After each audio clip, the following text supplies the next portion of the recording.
What if I told you that just by looking at something, you change it? What if the simple act of observing the world doesn't just show you what's there, but actually decides what becomes real? It sounds impossible, almost magical, but it's true. Over 200 years ago, a quiet little experiment was performed that would forever change how we understand the universe. And even now, most people have no idea how deep and life-changing it truly is. We live in a world built using technology made possible by what this experiment revealed. Yet we still don't fully accept what it means. We still resist the truth staring us in the face. Reality, at its core, is not fixed. It is shaped by awareness, and in some mysterious way. That means you are helping create it. The story begins in the year 1801 with a man named Thomas Young. He was born in England in 1773 and was one of the most curious minds of his time. He wasn't just a scientist. He was a doctor, a linguist, a researcher of ancient civilizations. He studied sound, light, languages, even helped decode the Rosetta Stone. People called him the last man who knew everything because he never stopped learning. But one day, he turned his attention to a very specific mystery that had puzzled scientists for years. What is light made of? Is it made of tiny particles, as Isaac Newton believed? Or is it a wave, like ripples in a pond? To answer that, Young designed a very simple but clever experiment. He used a candle to create a beam of light. He let that light pass through a small hole, then toward a solid wall with two very thin slits side by side. Behind that wall, he placed a plain screen to catch the light and reveal its pattern. If light was made of particles, like tiny bullets, it would pass through either one slit or the other, and the screen would show two straight lines where the light hit. But that's not what Young saw. Instead, he saw something strange, a series of bright and dark bands, like stripes.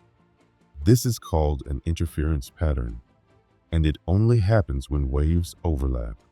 It was as if the light passed through both slits at the same time, like a wave spreading in two directions. The waves from each slit interacted.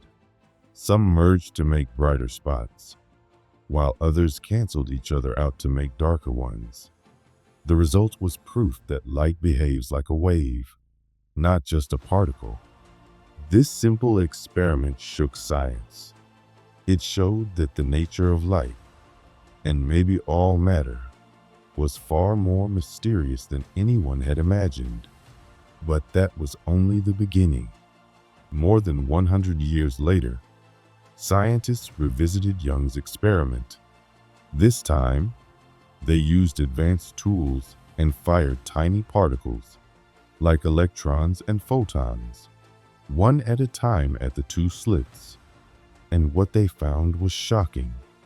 Even when fired individually, the particles didn't behave like little solid objects going through one slit or the other. Instead, they still formed the same wave-like interference pattern on the screen, as if each single particle was somehow going through both slits at once and interfering with itself. It didn't make sense. How could a single particle be in two places at once? To solve the mystery, scientists placed tiny detectors at the slits to see which slit the particle actually went through. And that's when something truly unbelievable happened. As soon as they watched the particles, the interference pattern disappeared. The particles now behaved like normal particles. They passed through just one slit or the other, and the wave-like behavior was gone. Just by observing the particle, they changed what it did. That was the moment when everything we thought we knew about reality began to break down. Scientists realized that before a particle is observed, it exists in a state called superposition. In that state, all possibilities exist at once. The particle is here and there, going through both slits and none, doing all things at the same time. But when someone observes it, all the possibilities collapse into one. The particle chooses a single position, a single reality, and all the others vanish. This became known as the collapse of the wave function, explained by physicist Werner Heisenberg. It means that observation doesn't just reveal reality, it actually shapes it. At the quantum level, the world exists in a cloud of endless possibilities until someone observes it. And then, one possibility becomes real. This isn't just a strange scientific fact. It changes everything we believe about our place in the universe, because it leads to a powerful, unsettling question: what role does consciousness play in creating reality? If simply observing a particle can change its behavior, what does that say about the mind that's doing the observing? Is our awareness not just a passive witness, but an active part of how the universe unfolds? And if that's true on the smallest levels of matter, could it also be true in everyday life? The idea may sound new, but it isn't. Thousands of years ago, a mystical teacher named Hermes Trismegistus gave the world a simple phrase: as above, so below. He meant that the inner world and the outer world are connected, that what happens in your thoughts can shape what happens in your life. Ancient wisdom said this. Now science is saying it too. To make it easier to understand, imagine you're standing in front of a closed door. Behind it could be a dog, a cat, a person, or nothing at all. Until you open it, all of those possibilities exist in your mind. But the moment you look, only one becomes real. In the quantum world, that's exactly how it works. Particles don't have a set place or behavior until they are observed. Before that, they exist in all possible forms. This means something amazing. Your attention helps create reality. In real life, this translates to a powerful truth. What you focus on grows. Whatever you consistently think about, whether it's problems or possibilities, fear or hope, you are helping bring that into form. Your focus is like observation at the quantum level.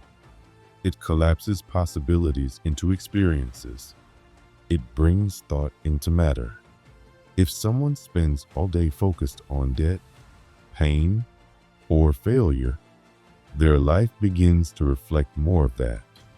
But if they shift their focus, if they begin to think about solutions, healing, opportunity, new paths begin to open. Reality responds. Possibilities that were hidden before suddenly become visible.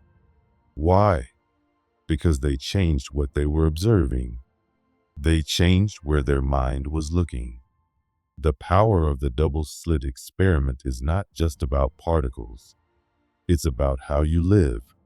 If you feel stuck, limited, or hopeless, remember this: there are still infinite possibilities around you, even if you can't see them yet. Your situation is not set in stone. It's not solid. It's like the particle before it's observed, full of options, waiting for you to choose one. And the moment you shift your attention, you begin to collapse a new reality into place. That's what ancient teachings meant when they said, the universe is mental. Everything starts in the mind. Your thoughts are not small. Your awareness is not powerless. What you think, what you believe, what you focus on, it all shapes the world around you. You are not just watching reality happen. You are participating in it. You are shaping it, moment by moment, with every breath, with every belief. What Thomas Young discovered with two slits and a beam of light was much more than a lesson in physics. He uncovered a key to understanding the mystery of existence. He showed us that we don't just live in the universe, we help create it. And now that you know this, the question becomes, what will you choose to focus on? Because whatever you focus on, you are already helping to make real. Imagine for a moment that you could zoom in endlessly on your own hand, using the most powerful microscope possible. At first, you would see your skin, made up of molecules. Then, if you looked closer, you would see the atoms that form those molecules. Each atom has a nucleus, made of protons and neutrons, with electrons spinning around it. If you kept going even deeper, you would see quarks, tiny particles that are even smaller than protons and neutrons. These are some of the smallest building blocks of matter that science has discovered so far. But even quarks aren't the end of the story. There is something underneath them, something even more fundamental. Some scientists believe that beneath quarks are even tinier things called superstrings, vibrating strands of energy so small that they can't yet be directly observed. Others focus on what's called the Higgs boson field. This is the field that gives mass to particles. Without it, nothing would have any weight or form. But both of these theories, as different as they are, point to something deeper, something beyond all known particles and fields. That deepest layer of reality is called the quantum vacuum. And despite its name, it's not a vacuum in the ordinary sense. It's not empty space. It's not nothing. In fact, it is everything. It is a field of infinite, invisible, pure energy that exists everywhere, even in places where we think there is nothing. It is the ocean of energy from which everything in the universe is born. From this field, the Higgs boson field emerges. When energy from the quantum vacuum interacts with the Higgs field, particles gain mass. Those particles, like quarks, then combine to form protons and neutrons. These form atoms. Atoms form molecules. Molecules form cells. Cells form organs. And organs make up the body. So, you are made from atoms, which are made from particles, which are made from energy. And that energy comes from the quantum vacuum. So everything you are, everything you touch, everything you see, everything comes from this one invisible, infinite field. The quantum vacuum is the source of all existence. It is not something far away. It is not something that used to exist only in the past. It is here, now, inside you and around you. There is nothing outside of it. Every atom in your body came from it. Every thought you think is made possible by it. Every heartbeat is powered by energy that originally came from it. You are not separate from this source. You are not a thing that was created and then disconnected. You are an extension of the source itself. You are formed by it, filled with it, and connected to it forever. This energy is not cold or mechanical. It is alive. It moves. It responds. It flows through you. It knows how to shape itself into a flower, a planet, a newborn baby, or a human soul. It is intelligent, even if we don't fully understand how. It is sacred, even if we can't measure its mystery. And because it is in all things, and is all things, Everything is connected. There is no true separation between you and anything else. What happens to one thing affects the whole. Every part of reality is in relationship with every other part, because everything comes from the same original field. Inside you, there is a special expression of this field. Some people call it the soul. Some call it the divine spark. It is the part of you that is pure, eternal, and infinite. It is the living proof that you are made of something greater than just flesh and bone. This spark isn't something you have to earn. You were born with it. It's always been inside you. It is who you really are beneath your fears, your thoughts, and your memories. It is the part of you that never changes, never fades, and never dies. Every single person has this spark inside them. It is not just for the spiritual, or the chosen, or the enlightened.